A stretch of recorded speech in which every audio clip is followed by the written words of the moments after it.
आप सभी प्रतियोगियों का गैमेट स्टडी सेंटर की ओर से स्वागत है।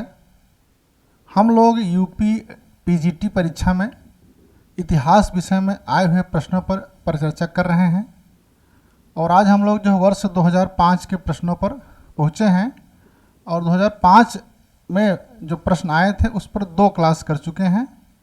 आज तीसरी क्लास है जिसमें हम लोग प्रश्न नंबर 51 से लेकर के 75 पर परिचर्चा करेंगे, डिस्कशन करेंगे। उस परिचर्चा से पूर्व आप लोगों को एक सुझाव है कि आप लोग गैमेट स्टडी सेंटर के यूट्यूब चैनल को सब्सक्राइब कर दीजिए, पूरी क्लास में बने रहिए। तो यदि आपको क्लास के द्वारा अच्छी जानकारी मिलती है, परीक्षा उपयोगी जानकारी मिलती है जो आपकी सफलता में सहायक है, अगर इस तरह से हो रहा है तो चैनल को लाइक करिए और अपने फीडबैक को कमेंट सेक्शन के माध्यम से समझाइए। कमेंट सेक्शन में आप फीडबैक के साथ साथ अवधारणा में कहीं समझ नहीं बन पा रही है या कोई तथ्य समझने में समस्या का सामना करना पड़ रहा है तो आप बेझिझक कमेंट करिए और आपको जो है तत्काल गैमेट टीम द्वारा रिस्पांस दिया जाएगा। तो आज हम लोग जो है वर्ष 2005 में जो इतिहास विषय में प्रश्न आए हैं उसके तीसरी क्लास में चलते हैं और आज का पहला प्रश्न प्रारंभ करते हैं। आइए, प्रश्न संख्या है 51। चोल काल में बेट्टी से अभिप्राय था मंदिरों को दिया जाने वाला भूदान। विकल्प 1 है। विकल्प 2 है सार्वजनिक कार्यों के लिए बेगार। विकल्प 2 है। नंबर 3 है कृषकों पर कर और नंबर 4 है करघों पर कर। बेट्टी पूछ रहा है, बेट्टी जो है चोल काल में किस तरह का टैक्स था। तो बेट्टी जो है चोल काल में सार्वजनिक कार्यों के लिए बेगार था, इसलिए विकल्प 2 सही है। आइए अब हम लोग चोल काल में कौन कौन से टैक्स लगते थे, उनके क्या क्या नाम थे, उसको देख और समझ लेते हैं। चोलकालीन प्रमुख कर बेट या नेटाल, यही बेगार था जो आपकी परीक्षा में पूछा गया था। आयम, ये राजस्व है। कुडिमय या कदमाई, ये लगान है। पाडिकावल इम्पोर्टेंट है। पाडिकावल ये कौन सा कर है? ग्राम सुरक्षा कर या चौकीदारी कर, गांव की सुरक्षा के लिए यह कर लगाया जाता था। अगला है मगमय। मगमय ये क्या है? शिल्पकारों से प्राप्त कर। मगमय शिल्पकारों से जो कर प्राप्त होता था उसे कहते थे। इनय इरय, इनय इरय गृह कर था। कढ़ इरय व्यापारिक प्रतिष्ठानों पर कर, जो दुकानी थे जिनसे व्यापार होता था उनसे जो कर लिया जाता था, कढ़ इरय है। वासिल्त रमन, वासिल्त रमम ये था द्वार कर। किडाक्कासु, किडाक्कासु, किडाक्कासु नर पशुओं पर कर था। मर्मजान या मर्मजादी वृक्ष कर था। समझ गए? आजीवक कासु, आजीवकों पर लगने वाला कर, एक संप्रदाय है आजीवकों का।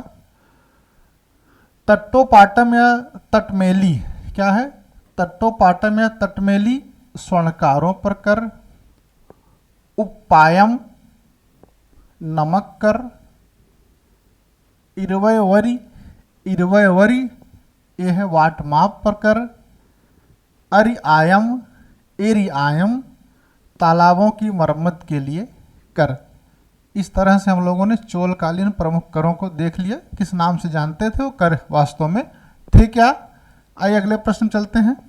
अगला प्रश्न है चोल प्रशासन में पाडिकवल से तात्पर्य है। नंबर 1 ग्राम देवी, नंबर 2 धार्मिक समारोह, नंबर 3 ग्राम सुरक्षा के लिए दिए जाने वाला कर, नंबर 4 तालाबों के रखरखाव के निमित्त दिया जाने वाला कर। पाडिकावल, अभी हम लोगों ने चोल प्रशासन लगने वाले कर देखा था उसी करों में एक पडिकावल भी था, ग्राम सुरक्षा के लिए दिया जाने वाला कर या चौकीदारी कर, इसलिए विकल्प 3 इसका सही है कि नहीं। देखिए, एक ही स्थान से चोलों के करारोपण या टैक्सेशन सिस्टम से लगातार बैक टू बैक 2 प्रश्न पूछ लिया, समझ रहे हैं। आगे चलें। क्वेश्चन है 53, बंगाल के पाल शासकों के काल में जिस कृषक समुदाय ने विद्रोह किया था उसका नाम था। Number 1 Jat, number 2 Gurjar, number 3 Kaivartya, number 4 डोम। ये पूछ रहा है कि बंगाल में एक किसानों का विद्रोह हुआ था और उस विद्रोह का, कृषक विद्रोह का क्या नाम था। हमको पता है कि बंगाल में जो है पाल वंश की स्थापना गोपाल द्वारा की गई थी। उसके बाद कालांतर में आएंगे महिपाल के समय। तो महिपाल के समय में अव्यवस्था होती, क्योंकि उससे पहले उत्तराधिकार का युद्ध होता है। तो उस दौरान जो है दिव्य के नेतृत्व में कैवर्त किसानों ने, समझ रहे हैं, विकल्प 3 है, विद्रोह किया था। समझ रहे हैं, कैवर्त किसानों ने क्या किया था, विद्रोह किया था, इसलिए विकल्प 3 कैवर्त सही है। आइए देखते हैं। पाल वंश के शासक थे विग्रह पाल तृतीय 1055 से 70 ईस्वी के बाद। उनके 3 पुत्र थे, महिपाल द्वितीय, शूरपाल और रामपाल। इनमें हुआ उत्तराधिकार का युद्ध और इस युद्ध में महिपाल ने अपने दोनों भाइयों सूर्यपाल और रामपाल को कारागार में डाल करके, जेल में डाल करके सत्ता हासिल कर ली। फिर महिपाल के समय में हुआ क्या, अशांति और अव्यवस्था बनी रही। इसका लाभ उठाकर कैवर्त, इन्हें माहिष्य भी कहते हैं, जाट के कृषक समुदाय ने विद्रोह कर दिया। उत्तर मिल गया। अब इसका नेता कौन था? इस किसान विद्रोह का नेता दिव्य या दिव्योक था, जिसने महिपाल की हत्या करके सत्ता पर अधिकार कर लिया। दिव्य के बाद उसका भतीजा भीम शासक बना। अब ये पाल सत्ता खत्म हो गई, कैवर्तों की सत्ता वहां स्थापित हो गई। लेकिन इसी समय हुआ क्या कि रामपाल अपने को किसी तरह कारागार से मुक्त करके राष्ट्रकूटों और अपने सामंतों की सहायता से भीम की हत्या कर देते हैं और गद्दी पर रामपाल बैठ जाते हैं। और रामपाल कब से कब तक शासन करते हैं? 1077 से 1103 ईस्वी तक शासक बनने के बाद व्यवस्था स्थापित करने की कोशिश करते हैं। लेकिन उसी दौरान मिथिला पर नान्यदेव ने अधिकार कर लिया। बंगाल पर सेन वंश, सेनों ने अपना प्रभाव बढ़ाना प्रारंभ कर दिया। महिपाल के समय एक महत्वपूर्ण कवि हैं जिनके बारे में परीक्षाओं में पूछा जाता है, वो हैं सांधिकर नंदी। इन्हीं के दरबार में रहते थे सांधिकर नंदी, जिनकी पुस्तक है रामचरित। बहुत बार परीक्षा में पूछा गया है, इम्पॉर्टेंट है। और दूसरा पूछा था रामचरित में जो राम है उनके वो कौन है? तो उनकी रचना रामचरित का नायक जो हैं वो रामपाल हैं, यही रामपाल।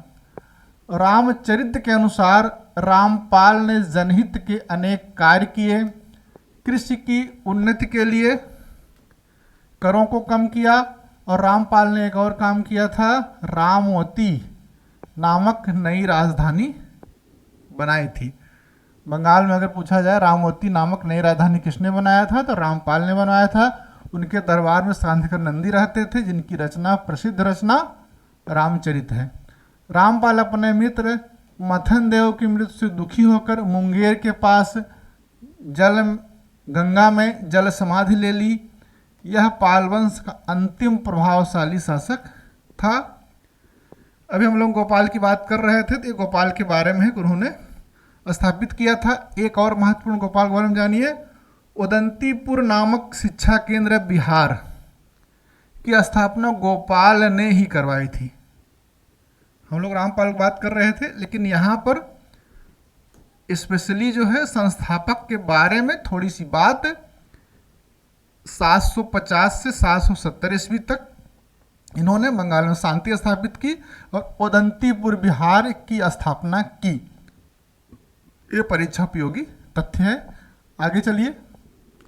क्वेश्चन नंबर है 54, याज्ञवल्क्य की स्मृति के प्रसिद्ध टीकाकार अपरार्क एक, नंबर 1 चालुक्य राजा थे, 2 परमार राजा थे, 3 शिलाहार राजा थे, 4 वाकाटक राजा थे।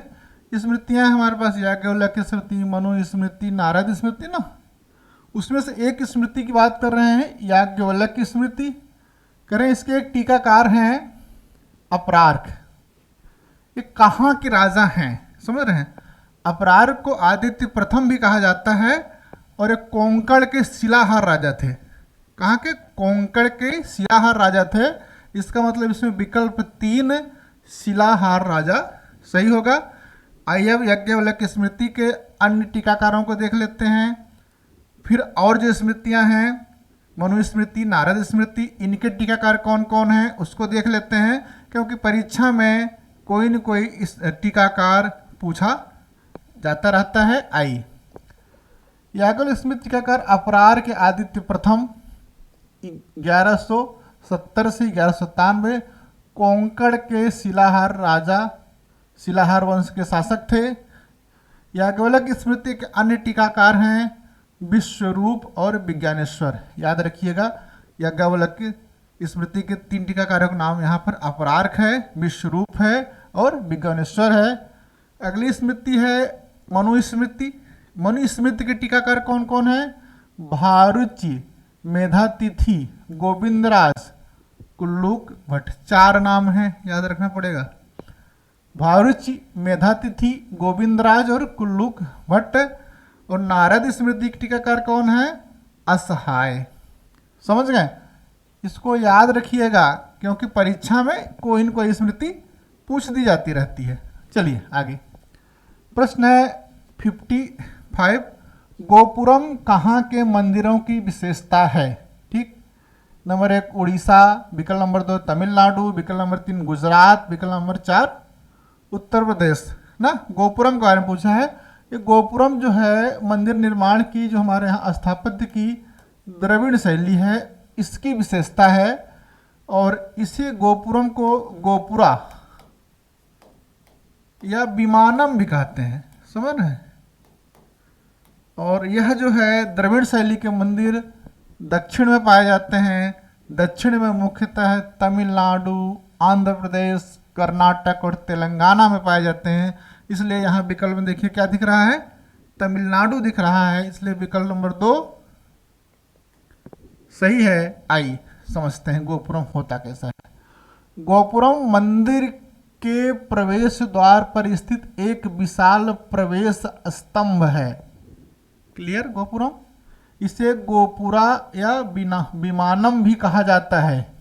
यह दक्षिण भारतीय द्रविड़ कला की प्रमुख विशेषता है। इंपॉर्टेंट कर लीजिएगा। ठीक, दक्षिण भारतीय राज्यों तमिलनाडु, आंध्र प्रदेश, केरल, कर्नाटक, तेलंगाना के मंदिरों में गोपुरम पाया जाता है।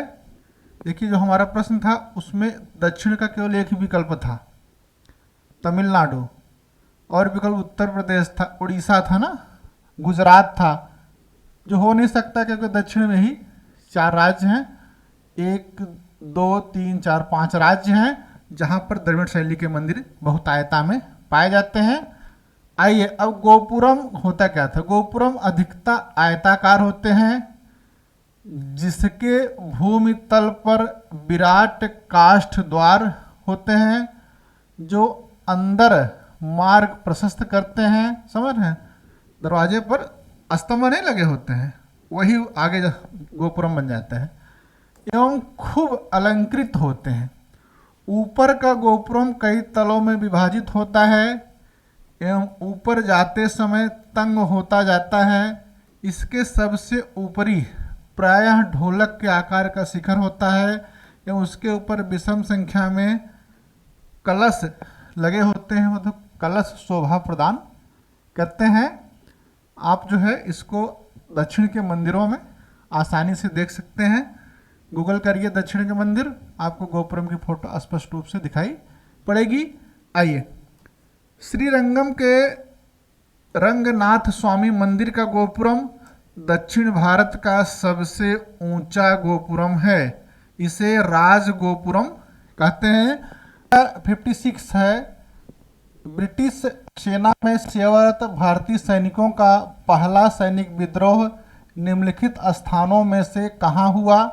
Number 1 Vellore, number 2 Patna, number 3 Barrackpore, number 4 Meerut.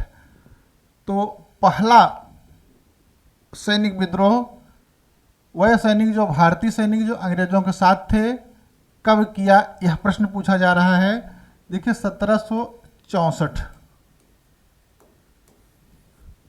1764 में कौन सा युद्ध हुआ था? प्रसिद्ध युद्ध सबको पता है ना, बक्सर का युद्ध। तो बक्सर का युद्ध में अंग्रेजी सेना का जो नेतृत्व है कौन कर रहा था? हेक्टर मुनरो कर रहा था।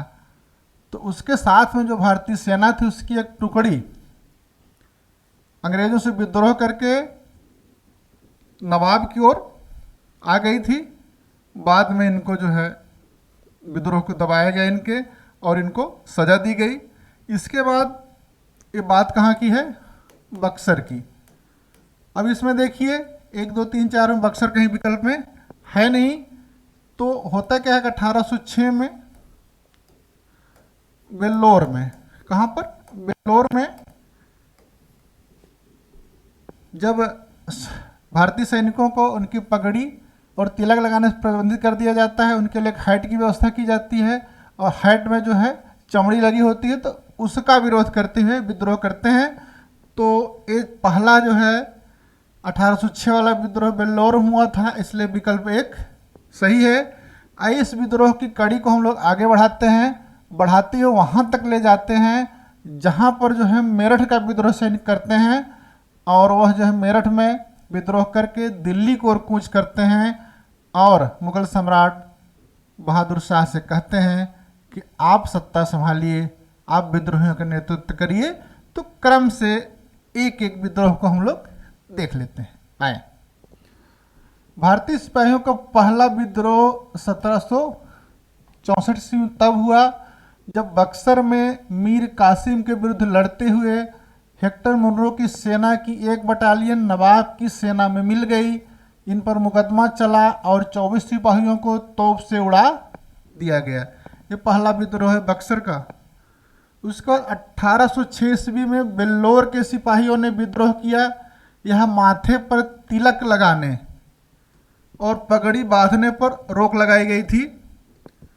इसकी जगह एक हैट लगाया जाना प्रारंभ किया गया जिस पर चमड़े का तुर्रा और पंख लगा होता था। यह तुर्रा सुअर और गाय के चमड़े का होता था। इसको यहाँ इस विद्रोह में एक तो होता था, दूसरा आग में चिंगारी का काम, यह आग में जो है और तेज करने का काम जो है। नज़र यहाँ पर नज़रबंद थे, टीपू सुल्तान के लड़कों ने चिंगारी दे दी और सिपाहियों ने विद्रोह कर दिया। अंग्रेजी सेना ने विद्रोह का बर्बरता पूर्वक दमन किया। मतलब बेल्लोर के विद्रोह में उत्प्रेरक का काम टीपू सुल्तान के लड़के कर रहे थे जो यहाँ जेल में बंद थे।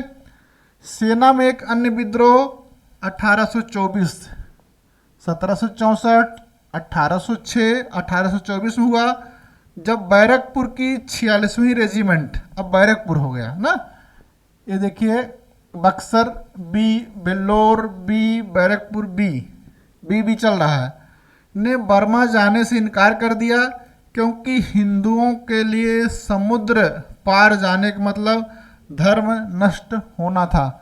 अगर समुद्र पार जाते थे तो जब समाज वापस आते थे तो उनको ये कहा जाता था कि धार्मिक रूप से ये अछूत हो गए हैं, ये समाज सोसाइटी के में रहने लायक नहीं रहे हैं। इसलिए 1824 में बैरकपुर की 46वीं रेजिमेंट ने विद्रोह किया। विरोध करने वाले सिपाहियों को फांसी दे दी गई और रेजिमेंट को भंग कर दिया गया। उसके बाद कब हुआ विद्रोह? 1844 ईस्वी में फिरोजपुर की 64वीं रेजिमेंट ने विद्रोह कर दिया दुगना वेतन भत्ते के मामले में। इसके नेताओं को सजा दी गई, रेजिमेंट को भंग कर दिया गया। 44 के बाद 1856 में सरकार ने पुरानी जो लोहे की बंदूकें थी, क्या बोलते हैं उसको, ब्राउन बेस के स्थान पर न्यू इनफील्ड राइफल को इंट्रोड्यूस किया सेना में। अंग्रेजी सरकार ने प्रयोग का निश्चय किया गया। इस राइफल में कारतूस जो लगता था उसके ऊपरी भाग को मुंह से काटना पड़ता था, समझ रहे हैं? कारतूस के ऊपरी भाग को मुंह से काटना पड़ता था। जनवरी 1857 में बंगाल सेना में अफवाह फैल गई कि कारतूस में गाय और सूअर की चर्बी लगी है। यह सही भी था, बाद में पता चला। 23 जनवरी 1857 को दमदम के सैनिकों ने कारतूसों के प्रयोग को मना कर दिया। विद्रोह था कि नहीं, सैनिकों ने जब मना करेंगे विद्रोह होगा। एक बार प्रश्न पूछा है दमदम में कब विद्रोह हुआ था? 23 जनवरी 1857 में। फिर 26 फरवरी 1857 को बहरामपुर के सैनिकों ने कारतूसों के प्रयोग को मना कर दिया और विद्रोह कर दिया। 26 फरवरी 1857। फिर 29 मार्च 1857 को 34वीं रेजिमेंट, कहाँ की? बैरकपुर की, मुर्शिदाबाद के समीप है, कि मंगल पांडे ने अपने साथियों का विद्रोह के लिए आह्वान किया और इसने एडजुटेंट लेफ्टिनेंट बाघ की हत्या कर दी और सार्जेंट ह्यूरसन को गोली मार दी। मंगल पांडे को 8 अप्रैल 1857 को फांसी पर लटका दिया गया। यहाँ से प्रश्नों की भरमार है। एक है मंगल पांडे ने विद्रोह कब किया? 29 मार्च 1857 में। और किस रेजिमेंट के थे?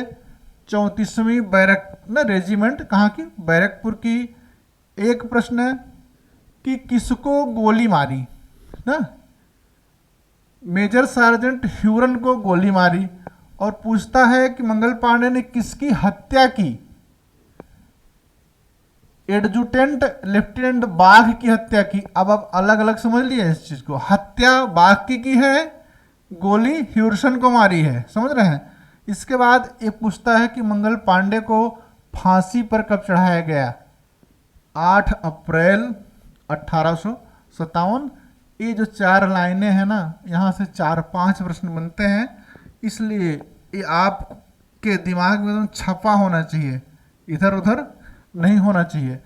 आइए, 24 अप्रैल 1857 को मेरठ में तैनात देसी घुड़सवार सेना के 99 सिपाहियों ने चर्बी लगे कारतूसों को इस्तेमाल करने से इनकार कर दिया। विद्रोह हो गया। 10 मई 1857 को मेरठ में तैनात पूरी भारतीय सेना ने विद्रोह कर दिया और अपने अधिकारियों पर गोली चलाई। अपने साथियों को मुक्त कराकर वह सिपाही दिल्ली की ओर चल पड़े। यहीं से 1857 का विद्रोह व्यापक रूप में फैल गया। समझ गए? आगे चलते हैं। क्वेश्चन नंबर है 57। कर्नाटक युद्ध हुए थे। नंबर 1 अंग्रेज़ों एवं डचों के बीच। नंबर 2 अंग्रेज़ों एवं पुर्तगालियों के बीच। नंबर 3 अंग्रेज़ों एवं फ्रांसीसियों के बीच। नंबर 4 अंग्रेज़ों एवं मराठों के बीच। कर्नाटक युद्ध की बात हो रही है, तो एक किसके किसके बीच हुए थे, यह प्रश्न है। देखिए, हुआ क्या था कि वास्को डी गामा से यूरोपीय व्यापारी भारत में आना प्रारंभ किए। सबसे पहले पुर्तगाली आए, डच आए, अंग्रेज़ आए, सबसे अंत में फ्रांसीसी आए। तो अंग्रेज़ों ने जो अपने वर्चस्व को स्थापित करने के लिए डचों और पुर्तगालियों को व्यापारिक प्रतिस्पर्धा से बाहर कर दिया था। और सबसे लास्ट में 1664 में फ्रांसीसी आए थे, तो उनके साथ जो प्रतिस्पर्धा हुई, उनके विरुद्ध जो अंग्रेज़ों ने अपने को मजबूत करने का प्रयास किया, वह कर्नाटक युद्ध के रूप में जाना जाता है। तो इसका मतलब यह जो युद्ध हुआ था भारतीय भूमि पर हुआ था, और इस युद्ध में लड़े कौन थे? 2 विदेशी शक्तियाँ। वो शक्तियाँ थी अंग्रेज़ और फ्रांसीसी, इसलिए विकल्प 3 इसका सही है। अब हम लोग समझ लें कि वो कर्नाटक का एरिया कौन सा है जहाँ ये लोग लड़े थे, और उसमें 3 युद्ध हुए थे। और उन 3 युद्धों के बारे में समझ लें। और उन युद्धों में भी जो संधियां थी उस पर प्रश्न पूछा गया है, कारण पर प्रश्न पूछा गया है, गतिविधियों पर प्रश्न पूछा गया है, और कभी कभी तो सन दे देता है कब से कब हुआ था, तो उन सबको यहीं पर समझ लेते हैं ताकि परीक्षा में हम निश्चित तौर पर सही कर दें। अब आप समझिए कर्नाटक है क्या ना, बात हो रही है कर्नाटक का। तो उस समय का जो कर्नाटक है ये है, देखिए कोरोमंडल तट। क्या है? कोरोमंडल तट। कोरोमंडल तट और इसके जो आंतरिक भाग है, समझ रहे हैं, इसी को कर्नाटक कहा जाता था उस समय। बाद में क्या हुआ, स्वतंत्रता के बाद राज्य पुनर्गठन अधिनियम द्वारा मैसूर को कर्नाटक का नाम दे दिया गया। ये मैसूर है ना, जब राज्य पुनर्गठन होगा आज़ादी के बाद में 1953 में, जब राज्य पुनर्गठन होगा 1853 के बाद, तो उस समय जो मैसूर था ये कर्नाटक हो गया। लेकिन अंग्रेजों के समय कर्नाटक क्या था? कोरोमंडल तट का ये क्षेत्र और उसका आंतरिक भाग था। यहीं पर जो है तीनों कर्नाटक युद्ध हुए थे। आइए उन युद्धों के बारे में संक्षेप में जल्दी से समझ लें। आइए देखिए, प्रथम कर्नाटक युद्ध ये हुआ था 1746 से 1748 में। कारण क्या था? व्यापारिक प्रतिद्वंदता थी दोनों में, फ्रांसीसियों में और अंग्रेजों में।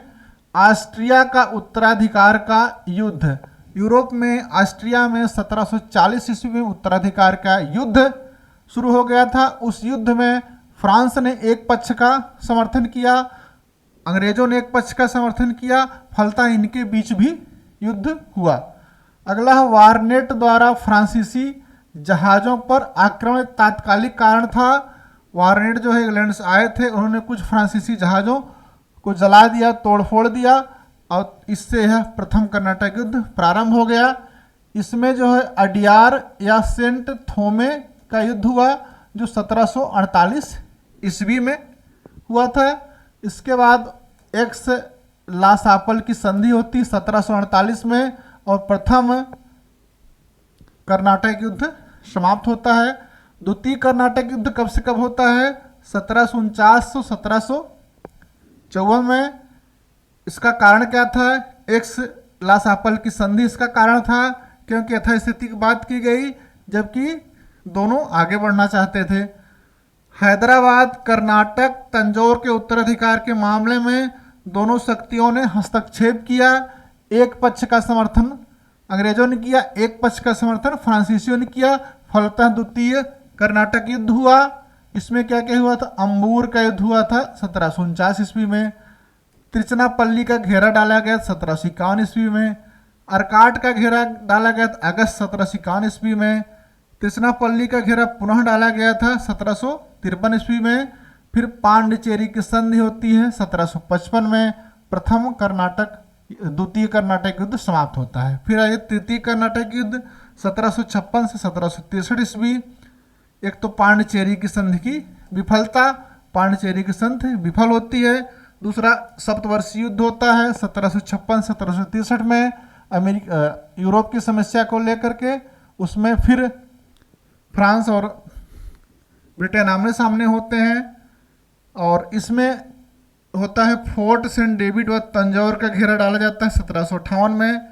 वांडीवास का युद्ध होता है जनवरी 1760 में, ये महत्वपूर्ण युद्ध है। इसके बाद पेरिस की संधि होती है 1763 में। तब जाकर जो है तृतीय कर्नाटक युद्ध खत्म होता है, और वांडीवास के युद्ध से फ्रांस की व्यापारिक शक्ति क्षमता खत्म हो जाती है और अंग्रेज़ों को एक विस्तृत व्यापारिक साम्राज्य प्राप्त हो जाता है। यहाँ से प्रश्न बार बार पूछे जाते हैं, इसको ध्यान से देख लीजिएगा। आइए प्रश्न है 58, कौन सा धर्म त्रिरत्न में विश्वास करता है? बौद्ध धर्म, जैन धर्म, वैष्णव धर्म, शैव धर्म। इससे पहले भी इस तरह के प्रश्न पूछे गए हैं, इसलिए इसके उत्तर आप लोगों को पता होंगे। ये है जैन धर्म का है, इसलिए विकल्प 2 सही है। आइए देख लेते हैं। जैन धर्म त्रिरत्न में विश्वास करता है। महावीर स्वामी ने मोक्ष के लिए 3 साधन आवश्यक बताए हैं। कौन कौन से? सम्यक दर्शन, सम्यक ज्ञान, सम्यक चरित्र या सम्यक चरित्र ना। सम्यक ज्ञान, सम्यक दर्शन, सम्यक चरित्र। अब है क्या है सम्यक दर्शन? है क्या? जैन तीर्थंकरों और उनको उपदेशों में दृढ़ विश्वास ही सम्यक दर्शन या श्रद्धा है। समझ गए? सम्यक ज्ञान क्या है? जैन धर्म उनको सिद्धांतों का ज्ञान ही सम्यक ज्ञान है। सम्यक चरित्र क्या है? जो कुछ भी जाना जा चुका है और सही माना जा चुका है उसे कर्तव्य में परिणत करना ही सम्यक चरित्र है। अब होता क्या है? सम्यक दर्शन, सम्यक ज्ञान, सम्यक चरित्र, इन त्रिरत्नों का अनुसरण करने से कर्मों का जीव की ओर प्रवाह रुक जाता है। जैसे जीव है, मान लीजिए एक कर्म है ना, कर्म इसकी ओर जा रहे हैं। ये कर्म जब इसके साथ रहते हैं तो जीव बंधनग्रस्त हो जाता है, और कर्म जब इस खत्म हो जाते हैं तो जो है मुक्त हो जाता है। यह जैन दर्शन की मोक्ष और बंधन की अवधारणा है। समझ रहे हैं? तो कर्मों का जीव को प्रवाह जब रुक गया, मान लीजिए रुक गया, इस रुकने को कहते हैं संवर। क्या कहते हैं? संवर। कर्मों का जीव की ओर प्रवाह रुकना संवर है। अब एक तो प्रवाह रुक गया, लेकिन पहले से जो जीव में कर्म विद्यमान है वो तो खत्म होने चाहिए ना। इसके लिए कहता है इसके बाद पहले से जीव में व्याप्त कर्म समाप्त होने लगते हैं। इस अवस्था को निर्जरा कहते हैं। सनवर और निर्जरा समझ लिया ना? कर्म का प्रवाह रुक गया तो क्या हो गया? सनवर हो गया।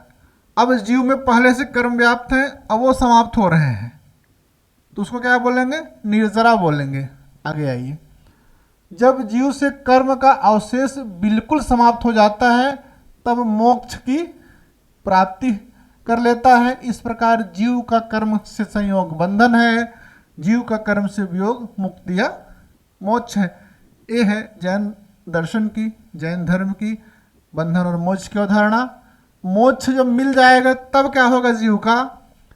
जीव आवागमन के चक्र से छुटकारा पा जाएगा, जन्म मरण के चक्र से छुटकारा पा जाएगा, तथा वह अनंत ज्ञान, अनंत दर्शन, अनंत वीर्य और अनंत सुख की प्राप्ति कर लेगा। इसे जैन दर्शन में अनंत चतुष्टय, समझ गए? जब उसको मोक्ष मिल जाएगी तब वो अनंत चतुष्टय प्राप्त कर लेगा। उस अनंत चतुष्टय में क्या क्या है? अनंत ज्ञान, अनंत दर्शन, अनंत वीर्य और अनंत सुख। ये है जैन धर्म की व्यापक अवधारणा। इसको और बेहतर तरीके से पढ़ना है, समझना है तो पीजीटी परीक्षा 2004 के जो पहली क्लास हुई थी क्वेश्चन नंबर 2 में और व्यापक और विस्तृत व्याख्या की गई है। तो आपको क्या करना है? गैमेट स्टडी सेंटर के यूट्यूब चैनल के प्लेलिस्ट प्रवक्ता में चले जाइए। 2004 का जो पहली क्लास है उसमें देख लीजिए, आपकी क्लियरिटी और बढ़ जाएगी। समझ गए?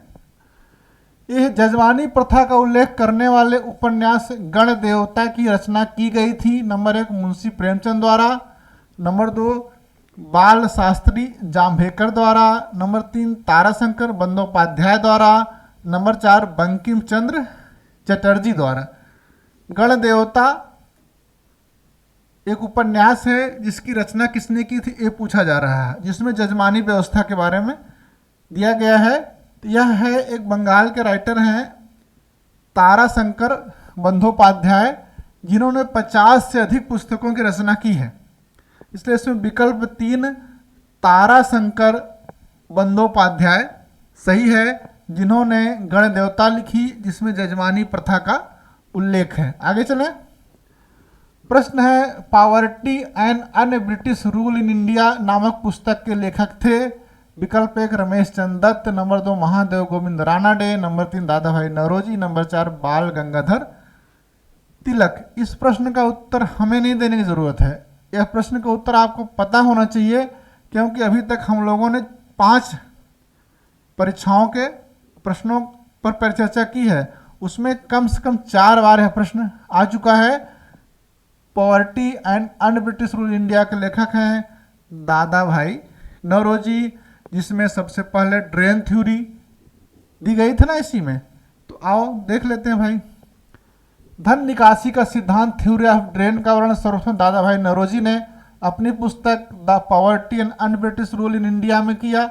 इसका तात्पर्य है भारत के धन का लगातार इंग्लैंड की ओर जाना, जिसके प्रतिफल के रूप में भारत को कुछ भी प्राप्त ना होना ना।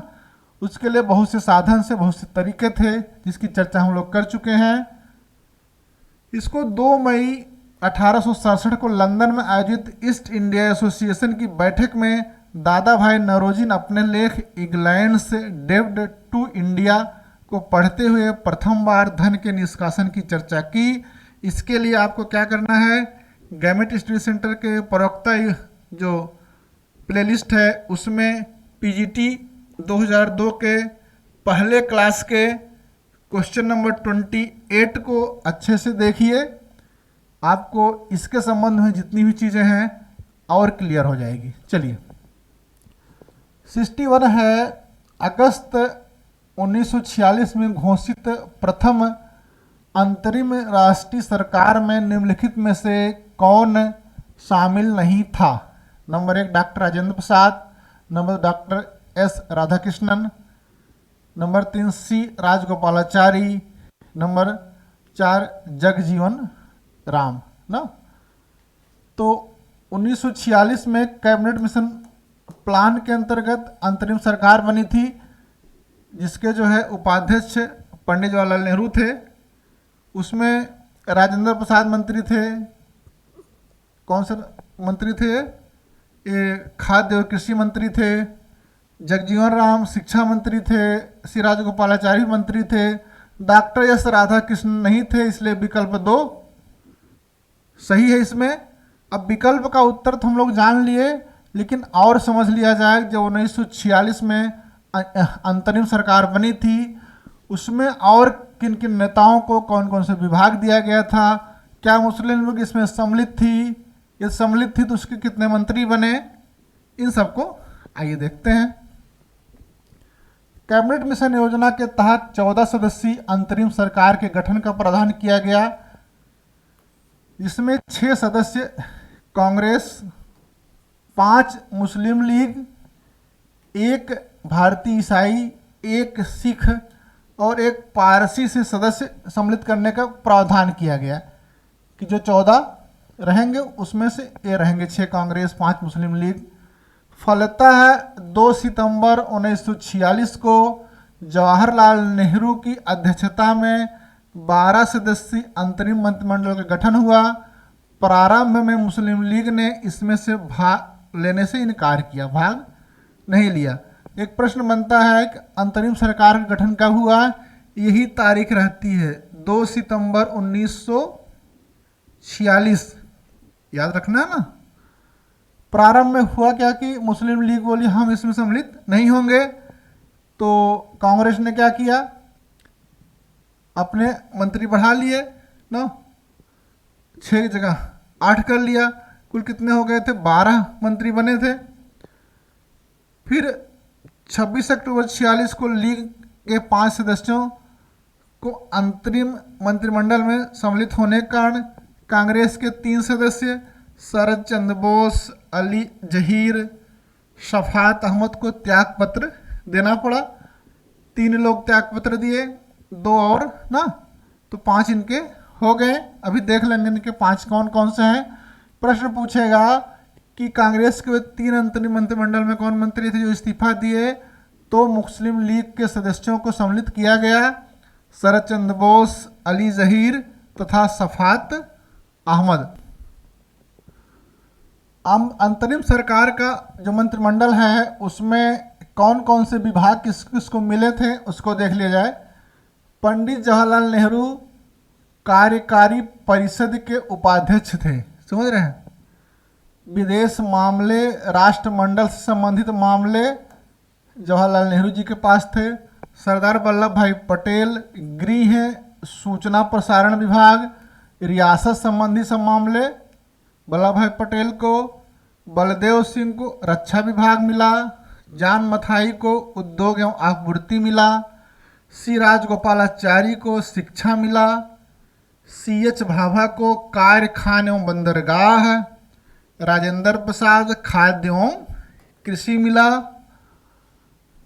अरुणा आसफ अली रेलवे विभाग, जगजीवन राम श्रम विभाग, लियाकत अली, यहीं से शुरू हो जाते 1 2 3 4 5 मुस्लिम लीग के सदस्य जो अंतरिम मंत्रिमंडल में सम्मिलित थे। लियाकत अली वित्त विभाग, आई चुंदरीगर वाणिज्य विभाग, जोगेंद्र नाथ मंडल विधि विभाग, गजफर अली खां स्वास्थ्य विभाग, अब्दुल रब नस्तर संचार विभाग। इसमें जोगेंद्र नाथ मंडल एक हिंदू थे, दलित थे, जो है मुस्लिम लीग की ओर से अंतरिम मंत्रिमंडल में सम्मिलित थे। इस तरह से हम लोगों ने अंतरिम मंत्रिमंडल के जो मंत्री थे उनके विभागों को समझ लिया है। आगे चलते हैं। क्वेश्चन नंबर 62 है, भारतीय राष्ट्रीय कांग्रेस के किस अधिवेशन में पूर्ण स्वराज के संकल्प की घोषणा की गई थी? विकल्प 1 कराची अधिवेशन, 2 लाहौर अधिवेशन, 3 कलकत्ता अधिवेशन, 4 त्रिपुरी अधिवेशन। तो हम लोग सबको पता है 1929 में लाहौर के रावी नदी के तट पर ना पंडित जवाहरलाल नेहरू की अध्यक्षता में पूर्ण स्वराज का नारा दिया गया, संकल्प की घोषणा की गई, इसलिए विकल्प 2 लाहौर अधिवेशन सही है। ये देखिए दिसंबर 29 में कांग्रेस का अधिवेशन लाहौर में हुआ। इस अधिवेशन में गांधी जी का नाम अध्यक्ष पद के लिए प्रस्तावित किया गया था, लेकिन गांधी जी ने अपनी जगह जवाहरलाल नेहरू का अध्यक्ष बनवाया। इस अधिवेशन में स्पष्ट कहा गया कि नेहरू रिपोर्ट को लागू करने की अवधि समाप्त हो गई है, अब पूर्ण स्वाधीनता की मांग बुलंद की गई। जवाहरलाल नेहरू ने कहा, आज हमारा बस एक ही लक्ष्य है, स्वाधीनता का लक्ष्य, पूर्ण स्वराज का लक्ष्य। हमारे लिए स्वाधीनता के मायने हैं ब्रिटिश साम्राज्यवाद से पूर्ण स्वतंत्रता। इस अधिवेशन में सबने अवज्ञा आंदोलन को प्रारंभ करने की घोषणा भी की गई। समझ गए? आगे चलिए। क्वेश्चन नंबर है 63, बाबा रामचंद्र ने किसानों को संगठित किया था अवध में, आंध्र में, 3 है बिहार में, 4 है बंगाल में। बाबा रामचंद्र किसान नेता थे, मूलतः तो रहने वाले महाराष्ट्र के थे, लेकिन उन्होंने अपना कार्यक्षेत्र अवध को बनाया था। इसमें विकल्प 1 अवध सही है। आइए देख लेते हैं। अवध किसान सभा से पहले जो कृषक आंदोलन संबंधी गतिविधियां हो रही थी वहां से शुरुआत करते हैं। ठीक, गौरी शंकर मिश्र, इंद्र नारायण द्विवेदी, मदन मोहन मालवीय के प्रयासों से फरवरी 1918 में उत्तर प्रदेश किसान सभा का गठन हुआ। एक प्रश्न, उत्तर प्रदेश किसान सभा का गठन कब हुआ? 1918 फरवरी में। किनके प्रयासों से? गौरीशंकर मिश्र, इंद्रनाथ द्विवेदी, मदन मोहन मालवीय। यहाँ से प्रश्न पूछे जाते हैं। ठीक, फिर 1919 ईस्वी में अंतिम दिनों में किसानों का विद्रोह खुलकर सामने आया। प्रतापगढ़ जिले की एक जागीर में, प्रतापगढ़ प्रयागराज के से सटा हुआ जनपद है, नाई धोबी बंद सामाजिक बहिष्कार संगठित कार्रवाई की पहली घटना थी। नाई धोबी बंद एक सामाजिक बहिष्कार का हुआ कि जो जमींदार हैं नाई धोबी उनके यहाँ काम ही नहीं करेंगे। अवध की तालुकेदारी में ग्राम पंचायतों के नेतृत्व में किसान बैठकों का सिलसिला प्रारंभ हो गया। झिंगुरी सिंह और दुर्गपाल सिंह ने इसमें महत्वपूर्ण भूमिका निभाई, लेकिन शीघ्र ही एक नए चेहरे ने किसान आंदोलन की बागडोर संभाली। वो नया चेहरा कौन थे? कौन थे भाई? बाबा रामचंद्र। बाबा रामचंद्र मुख्यतः जो है मूलतः महाराष्ट्र के थे। इन्होंने जमींदारों के विरुद्ध अवध के किसानों को संगठित किया। ये सन्यासी वेश में किसानों के बीच रहकर गांवों में सभाएं आयोजित करते थे। रामचरितमानस के पाठ द्वारा किसानों को जागृत एवं संगठित किया और रामचंद्र के प्रयास से अक्टूबर 1920 में प्रतापगढ़ में एक समानांतर संगठन अवध किसान सभा का गठन हुआ 18 में हमने देखा। अब यहाँ पर 20 में अवध किसान सभा का गठन हो जाता है। इसने पूरे अवध प्रांत की लगभग उन सभी किसान सभाओं को अपने में मिला लिया जो अवध में गठित हुई थी। प्रतापगढ़ के डिप्टी कमिश्नर मेहता ने किसानों को उनकी शिकायतें सुनने और उन्हें दूर करने का आश्वासन दिया। प्रतापगढ़ जिले का एक रूर गांव, वहाँ के लोग रूरे बोलते हैं, रूर गांव किसान सभा की गतिविधियों का मुख्य केंद्र बन गया। 1902 में किसान आंदोलन असहयोग में, 1920 में, एक गलत लिखा है, 1920 में ईस्वी में किसान आंदोलन असहयोग आंदोलन से जुड़ गया।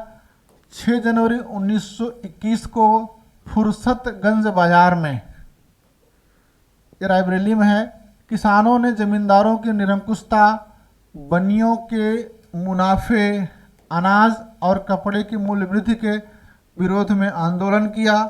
पुलिस ने इन किसानों पर गोली चलाई जिसमें कई किसान हताहत हो गए। इससे आंदोलन कमज़ोर पड़ गया। इसी तरह से किसान गतिविधियां आगे बढ़ती रहीं और अखिल भारतीय किसान सभा का भी गठन हुआ। इसकी चर्चा हम लोग किसी अन्य प्रश्न में अच्छे तरीके से करेंगे। आगे चलते हैं। प्रश्न है 64, माउंटबेटन योजना प्रस्तुत की गई थी 13 जून 1947 में, 3 जून 1947 में, 3 जुलाई 1947 में, 13 जुलाई 1947 में। हुआ क्या था कि ब्रिटिश प्रधानमंत्री एटली ने कहा था कि हम जो है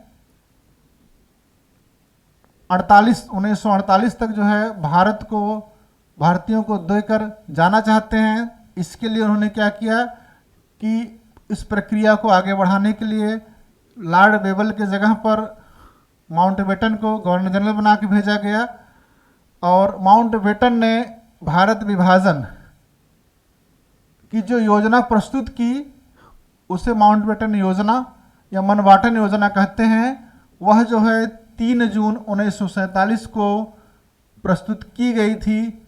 इसलिए इसमें विकल्प 2 3 जून 1947 सही है। आइए देखते हैं इसको विस्तार से, बेहतर तरीके से समझ रहे हैं। ब्रिटिश प्रधानमंत्री इटली ने 20 फरवरी 1946 को यह घोषणा की कि जून 1948 ईस्वी के पूर्व सत्ता भारतीयों को सौंप देंगे। माइलस्टोन घोषणा थी ये।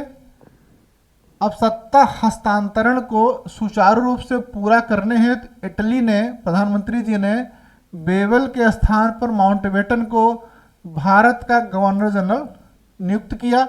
माउंटबेटन 24 मार्च 1947 को पदभार ग्रहण किया।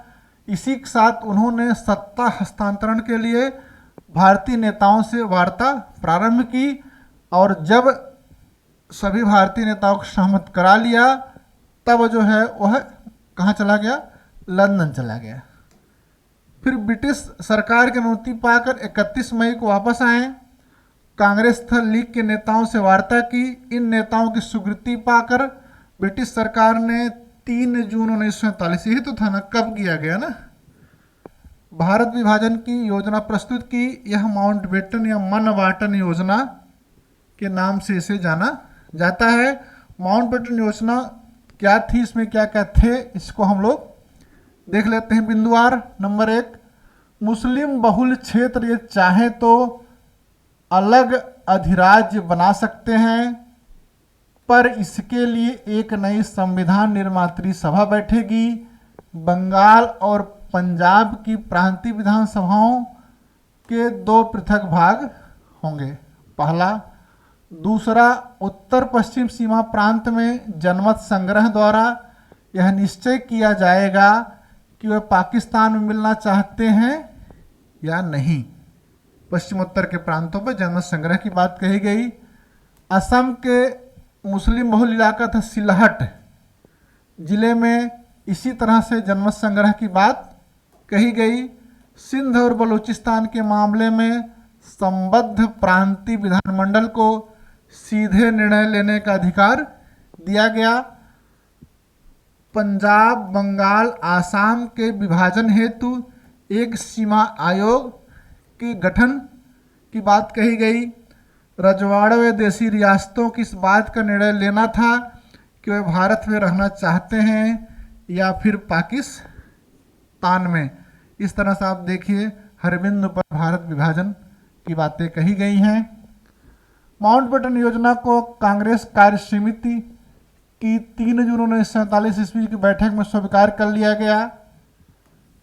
14 जून 1947 को कांग्रेस महासमिति की बैठक में गोविंद वल्लभ पंत, कौन?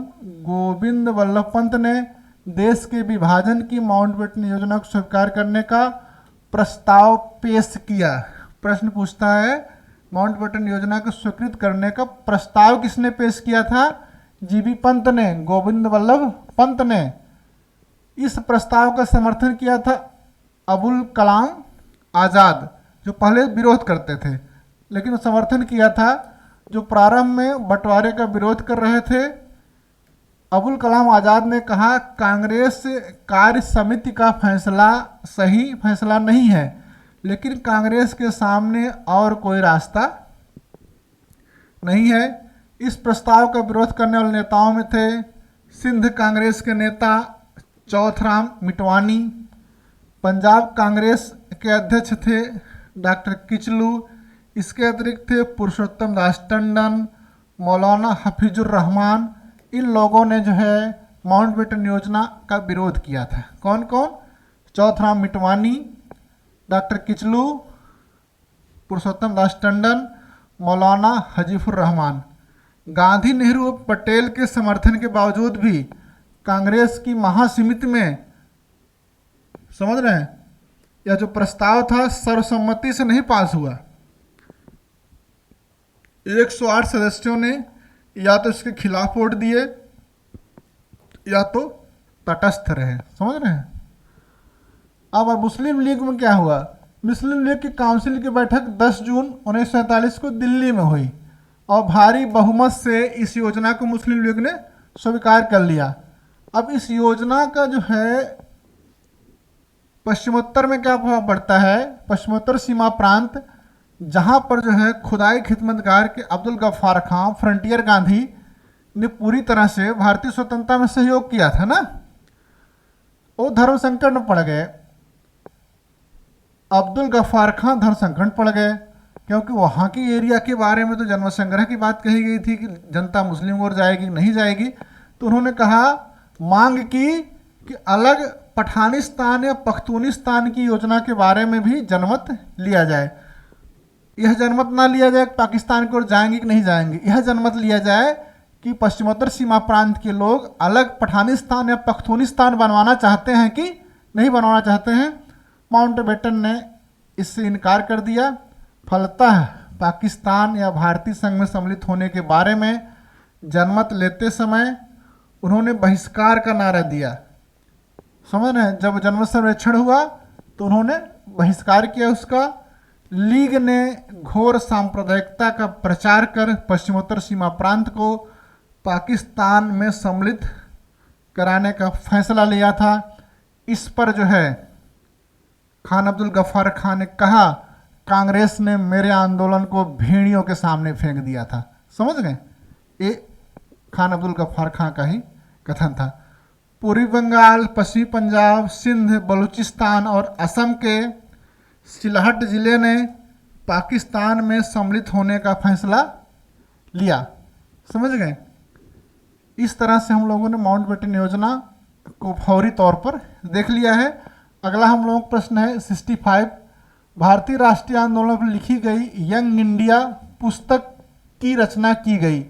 नंबर 1 अरुणा आसफ अली द्वारा, नंबर 2 मोहम्मद इकबाल द्वारा, नंबर 3 बिपिन चंद्र पाल द्वारा, नंबर 4 लाला लाजपत राय द्वारा।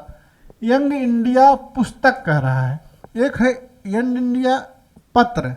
यंग इंडिया पत्र और पुस्तक दोनों अलग अलग है। पुस्तक कहता है तो लाला लाजपत राय लगेंगे उत्तर में, विकल्प 4 सही होगा। अगर पत्र या पत्रिका कहता है तो महात्मा गांधी लगेंगे। आइए देख लेते हैं इसको। यंग इंडिया पुस्तक के लेखक लाला लाजपत राय थे। इसी पुस्तक में उन्होंने कहा था कांग्रेस लॉर्ड डफरिन के दिमाग की उपज है। समझ गए। महात्मा गांधी ने 1919 में अंग्रेजी में एक साप्ताहिक यंग इंडिया का प्रकाशन अहमदाबाद के साबरमती आश्रम से किया, जो 1931 तक प्रकाशित हुई। 1922 ईस्वी में गांधी जी की इस पत्रिका में प्रकाशित लेखों के लिए राजद्रोह कानून के अंतर्गत गिरफ्तार किया गया, मुकदमा चला और 6 वर्ष की सजा हुई। एकदम क्लियर कर लीजिए, यंग इंडिया पुस्तक पूछे लाला लाजपत राय को लगा देना है, यंग इंडिया पत्रिका साप्ताहिक पूछे महात्मा गांधी को लगा देना है, और ज़्यादा कुछ नहीं सोचना है। क्वेश्चन है 66, महात्मा गांधी जी द्वारा प्रारंभ किए गए निम्नलिखित आंदोलनों का सही अनुक्रम ज्ञात कीजिए। नंबर 1 रॉलेट एक्ट आंदोलन, नंबर 2 खेड़ा आंदोलन, नंबर 3 चंपारण आंदोलन, नंबर 4 अहमदाबाद के मिलों की हड़ताल। ये गांधी जी का आंदोलन है। चंपारण सबसे पहला है सत्याग्रह का प्रयोग है, तो 1917 में पता है। उसके बाद अहमदाबाद में मिल, ये है 1918 में है और फरवरी मार्च में है, समझ ना। और ये जो खेड़ा है ये भी है 1918 में, ये मार्च से जून तक है, ठीक। और उसको रॉलेट एक्ट का 1919 में है, पता है सबको। आप देख लो, इसमें सबसे पहले कौन सा आएगा, इसमें चंपारण है, सी, फिर डी आएगा अहमदाबाद है, फिर बी आएगा खेड़ा है, फिर ए आएगा है सी डी बी ए। देखिए सी डी बी ए विकल्प 2 सही है कि नहीं। ये देखिए चंपारण सत्याग्रह 1917 में 3 कठिया से मुक्त करने के लिए, जो करारनामा था उससे मुक्त करने के लिए जिस तरह से परेशान किया गया वो है। अहमदाबाद में प्लेग बोनस का मामला था, उस पर फरवरी मार्च में हुआ, ठीक है। खेड़ा किसानों में वहाँ पर जो है अकाल पड़ा, उस दौरान जो है वृद्धि कर दी गई लगान में। ये चला 11 मार्च 1918 से 5 जून 1918 तक। रॉलेट एक्ट का विरोध हुआ था 1919 में। तो हम लोगों ने इसको समझ लिया है, आगे बढ़ते हैं। 67 है, भारत में सर्वप्रथम पूर्ण पाषाणकालीन उपकरण रॉबर्ट ब्रूस को मिला था। नंबर 1 1860 ईस्वी में, नंबर 2 1863 ईस्वी में, नंबर 3 1873 ईस्वी में, नंबर 4 1878 ईस्वी में। रॉबर्ट ब्रूस फूड को जो है मद्रास के पास में एक पल्लवरम स्थान है ना, पल्लवरम, और यहाँ पर कब मिला था 1863 में। देखिए उस विकल्प में होगा 1863 है ना, विकल्प नंबर 2 इसमें सही है। भारत में 1863 में रॉबर्ट ब्रूस फूट ने मद्रास के समीप पल्लवरम नामक स्थान से पूरा पाषाण उपकरण खोजकर प्रागैतिहासिक अध्ययन का श्री गणेश किया भारत में। इसलिए रॉबर्ट ब्रूस फूट को भारतीय प्रागैतिहास का पिता माना जाता है। यह भी प्रश्न बन चुका है।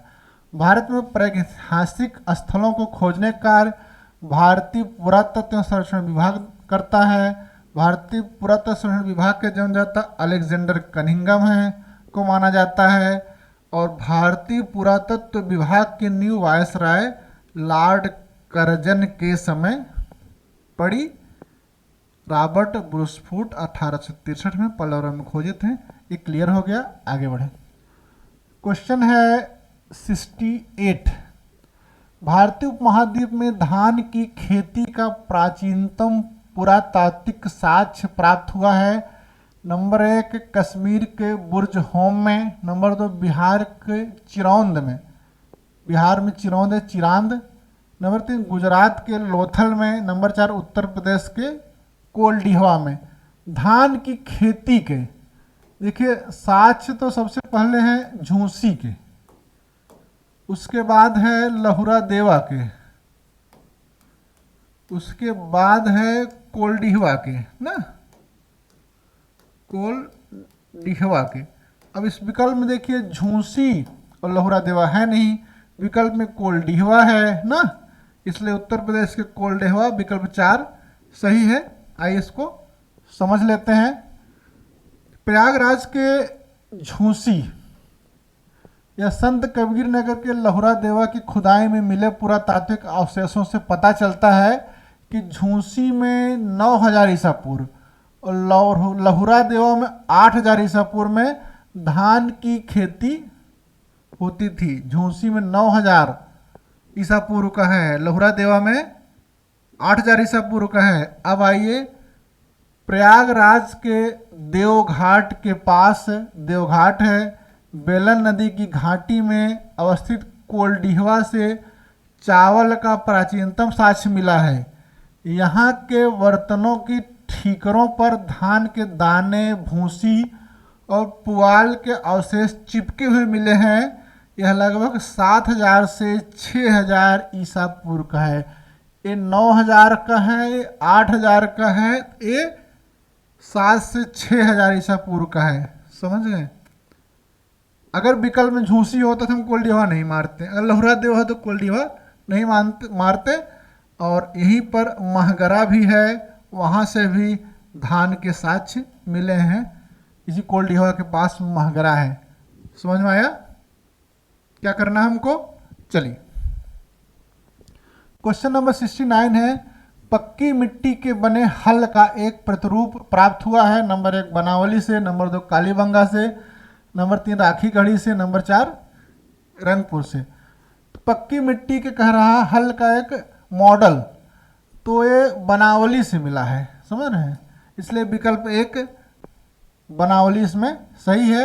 आइए समझ लेते हैं कि कालीबंगा से क्या हुआ है, जो जुताई उताई के नहीं साक्ष्य मिलता है, इन सबको देख लेते हैं।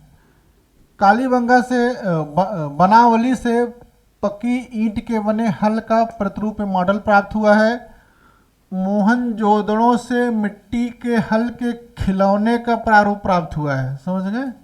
विकल्प में मोहनजोदड़ो है तो वहाँ भी संभावना बढ़ जाती है ना। कालीबंगा से प्राक संध्या काल में, कब? प्राक संबंधित एक जुते हुए खेत का साक्ष्य प्राप्त हुआ है। एक ही खेत में 2 फसलों को उगाने एवं जालीदार जुताई किए जाने के साक्ष्य मिलते हैं। कम दूरी की गहराइयों में चना एवं अधिक दूरी की गहराइयों में सरसों बोने के साक्ष्य प्राप्त होते हैं। चना और सरसों का साक्ष्य मिलता है, जालीदार जुताई का साक्ष्य मिलता है। लकड़ी से बनी नाली का एकमात्र साक्ष्य कालीबंगा से प्राप्त होता है। समझ गए? आगे चले। क्वेश्चन नंबर है 70, अब्दुल रज्जाक जिसने विजयनगर राज्य का फारसी में विस्तृत विवरण लिखा है, मिर्जा शाहरुख के दूत के रूप में विजयनगर दरबार में आया था। नंबर 1 हरिहर सेकंड के राज्यकाल में, नंबर 2 बुक्का सेकंड के राज्यकाल में, नंबर 3 देवराज सेकंड के राज्यकाल में, नंबर 4 कृष्णदेव राय के राज्यकाल में। यह प्रश्न पहले ही पूछा जा चुका है, इस तरह से मिलता जुलता, तो इसका उत्तर हम लोगों को पता होना चाहिए। इसका उत्तर है नंबर 3 देवराय सेकंड के राज्यकाल में। आइए देख लेते हैं, फारसी में विवरण लिखा है तो उसका क्या नाम है, इन सबको समझ लेते हैं। अब्दुल रज्जाक 1442 से 1444 में समरकंद या फारस का मूल निवासी था। फारस के सुल्तान शाहरुख के प्रतिनिधि के रूप में कालीकट के जमोरिन के दरबार में आया था। समझ रहे हैं? उसके बाद 1443 में देवराय द्वितीय के शासनकाल में विजयनगर आया। यही तो है ना प्रश्न। इसकी पुस्तक का नाम है मतलौस सदाइन व मजमौल बाहरेन, अर्थात 2 भाग्यशाली ग्रहों बृहस्पति एवं शुक्र एवं 2 समुद्रों का संगम। ये पुस्तक है उसकी। क्या नाम है? मतलौस सदाइन व मजमौल बाहरेन। अब्दुल रज्जाक देवराय के समय में 300 बंदरगाहों को उल्लेख करता है। वह बताता है विजयनगर जैसा शहर सारी दुनिया में आँखों से देखा है न कानों से सुना है। विजयनगर जैसा साम्राज्य सारी दुनिया में न आँखों से देखा है न कानों से सुना है। यह कथन दे देगा और पूछेगा किस जो है विदेशी यात्री ने ऐसा वर्णन किया है। आइए क्वेश्चन नंबर 71 में चलते हैं। प्रेम वाटिका का रचनाकार था ना। विकल्प 1 नाभादास, विकल्प 2 सूरदास, विकल्प 3 तुलसीदास, विकल्प 4 रसखान। प्रेम वाटिका किसकी रचना है? रसखान की है, इसलिए विकल्प 4 सही है। तो आइए हम लोग समझ लेते हैं इनकी और कौन सी रचनाएं हैं, इनका वास्तविक नाम क्या था, इन सबको हम लोग समझते हैं। रसखान की 2 रचनाएं हैं, एक है सुजान रसखान, दूसरा है प्रेम वाटिका। इसमें प्रथम रचना सुजान रसखान सवैया एवं कविता छंदों में, दूसरी रचना दोहा शैली में लिखी गई है। इसकी भाषा क्या है? ब्रजभाषा। रसखान का जन्म कब हुआ था? 1558 ईस्वी में। इनका वास्तविक नाम है सैयद इब्राहिम। इनका जो प्रेम है कृष्ण भक्ति के रूप में विकसित हुआ, बाद में स्वामी विठल नाथ के शिष्य हो गए। समझ गए? रसखान अगर आपको याद नहीं आ रहे हो कौन है तो सुन लीजिए। मानुष है तो वही रसखानी, बसो ब्रज गोकुल गांव की ग्वारन, जो पशु हों तो कहाँ बस मेरो, चरो नित्यानंद की धेनु मझारन। ये वाला लाइन पढ़िए और बचपन में लौट जाइए, तब आपको रसखान पूरी तरह से याद आ जाएंगे। चलें आगे। ओके। वारकारी संप्रदाय के प्रमुख देवता हैं। Number 1 Durga, number 2 Ganapati, number 3 Ram, number 4 Vitthal. Warkari संप्रदाय महाराष्ट्र में भक्ति आंदोलन का संप्रदाय है जो पंढरपुर में विकसित हुआ था, जिसके प्रमुख देवता विट्ठल थे, तो इसलिए विकल्प 4 विट्ठल इसमें सही है। आगे आइए देखते हैं। महाराष्ट्र में भक्ति पंथ पंढरपुर के मुख्य देवता विठोवा या विट्ठल के मंदिर के चारों ओर केंद्रित था। विठोवा विट्ठल को कृष्ण का अवतार माना जाता था, इसीलिए आंदोलन पंढरपुर आंदोलन के नाम से प्रसिद्ध हुआ। समझ गए? विठोवा विट्ठल। महाराष्ट्र के भक्त आंदोलन 2 संप्रदाय में विभक्त था। एक रहस्यवादियों का संप्रदाय वारकारी, जो पंढरपुर के विट्ठल भगवान को के समय भक्तों का था ना, विट्ठल भगवान के वारकारी। दूसरा था धरकरी संप्रदाय, जो भगवान राम के भक्तों का था। समझ गए? और विठोवा पंथ के 3 महान थे, गुरु ज्ञानेश्वर ज्ञानदेव, दूसरे नामदेव, तीसरे तुकाराम। अब महाराष्ट्र आंदोलन के बारे में आपको सभी संतों के बारे में अच्छी तरह से जानना है, क्योंकि रामदास के बारे में, उनकी दासबोध के बारे में कई तरह के प्रश्न परीक्षा में आते रहते हैं। इसके लिए आपको क्या करना है कि गवर्नमेंट स्टडी सेंटर के यूट्यूब चैनल पर जाइए, पीजीटी की एक प्लेलिस्ट है प्रवक्ता, उसमें वर्ष 2004 के में दूसरी क्लास ली गई है, प्रश्न संख्या 38 को देख लीजिए। महाराष्ट्र आंदोलन से संबंधित सभी चीज़ें अच्छे से व्याख्यायित की गई है। इससे निश्चित तौर पर आपके ज्ञान में वृद्धि होगी। आगे चलते हैं। प्रश्न है 73। अबुल फजल की रचनाओं के नाम हैं। विकल्प 1 अकबरनामा था आइन अकबरी, समझ। नंबर 2 अकबरनामा था तबकात अकबरी, नंबर 3 तक अकबरी तथा आइन अकबरी, नंबर 4 है आइन अकबरी तथा तूफा अकबरी। अबुल फजल मुबारक के 2 लड़के थे, अबुल फजल और फैजी, और अबुल फजल ने लिखा था अकबरनामा, अबुल फजल ने लिखा था अकबरनामा, जो 3 भागों में है, और इसका तीसरा भाग है आइन अकबरी। इसलिए अब अकबरनामा और आइन अकबरी दोनों की रचना अबुल फजल ने की थी, इसलिए विकल्प 1 सही है। आइए देखते हैं। अकबरनामा की रचना अबुल फजल, इसका पूरा नाम अबुल फजल अल्लामी ने की। यह 3 भागों में विभाजित है। इसका जो तीसरा भाग है आइन अकबरी के नाम से जाना जाता है। अबुल फजल ने अकबरनामा को गुलाब बाग की संज्ञा दी। क्लियर? और हेनरी बेवरेज द्वारा जो है अकबरनामा का अंग्रेजी में अनुवाद किया गया। किसने किया? हेनरी बेवरेज ने। आइन अकबरी मूलतः अकबरनामा का तीसरा भाग है। आइन अकबरी का अंग्रेजी में अनुवाद किसने किया था? हेनरी ब्लैकमैन और एच.एस. जैरेट। ब्लैकमैन और जैरेट ने किया था। मोरलैंड ने का एक कथन है जो महत्वपूर्ण है, इसलिए यहाँ लिखा है, मोरलैंड ने आईन अकबरी को भारत के आर्थिक इतिहास हेतु आधार जुटाने वाली रचना माना है। समझ गए? आगे चलें। 74 है, कलकत्ता की स्थापना से पूर्व बंगाल में अंग्रेजों की विशालतम बस्ती थी। कलकत्ता से पहले बात हो रही। नंबर 1 कासिम बाजार, number 2 Hooghly, number 3 Chittagong, number 4 Murshidabad. तो उससे पहले 1651 में हुगली का हुआ था, इसलिए इसमें विकल्प 2 हुगली सही है। आइए देखते हैं हुगली कैसे बनती है। 1651 में कैप्टन ब्रिजमैन के नेतृत्व में बंगाल में अंग्रेजों की पहली फैक्ट्री हुगली की स्थापना हुई। इसके बाद अंग्रेजों ने कासिम बाजार, पटना, राजमहल में फैक्ट्रियां स्थापित की। विकल्प में चटगांव था जो पुर्तगालियों ने 1517 में बंगाल में अपनी पहली फैक्ट्री स्थापित की, इसलिए कलकत्ता से पहले जो बड़ी उनकी बंगाल में फैक्ट्री थी वो थी हुगली। आगे चलें। क्वेश्चन नंबर है 75। सितंबर 1770 कह रहा है ना,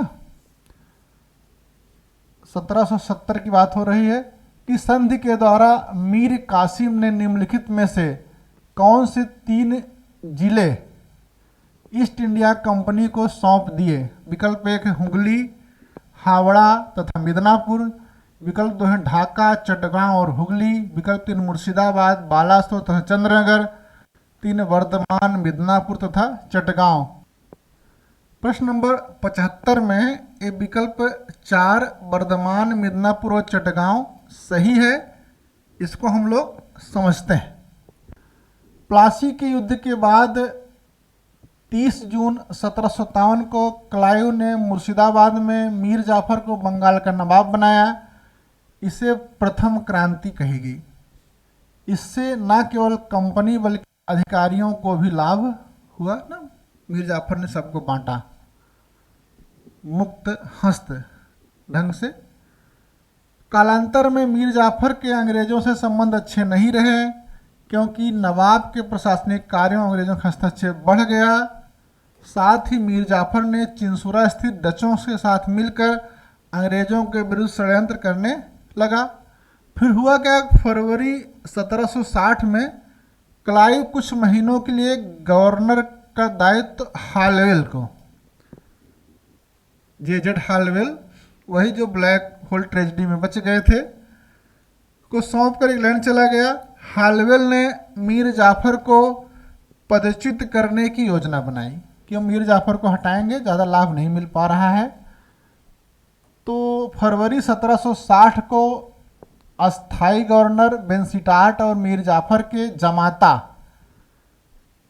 मीर कासिम, बेंसिटाट और मीर कासिम के बीच एक गुप्त संधि हुई, जिसके अंतर्गत व्यवस्था दी गई कि वर्धमान, मिदनापुर, चटगांव की जमींदारी कंपनी को सौंपकर मीर कासिम नायब सूबेदार के रूप में बंगाल की वास्तविक सत्ता का उपयोग करे तथा मीर जाफर अपने पद पर बना रहे। मीर जाफर एक कठपुतली की तरह अपने को नवाब बनाए रखे, एक उप नवाब बना देंगे, नायब सूबेदार बना देंगे मीर कासिम को, जो सत्ता को उपभोग करे। इसके बदले में एवज में अंग्रेजों को 3 जिले दे दें, वर्धमान, मिदनापुर और चटगांव।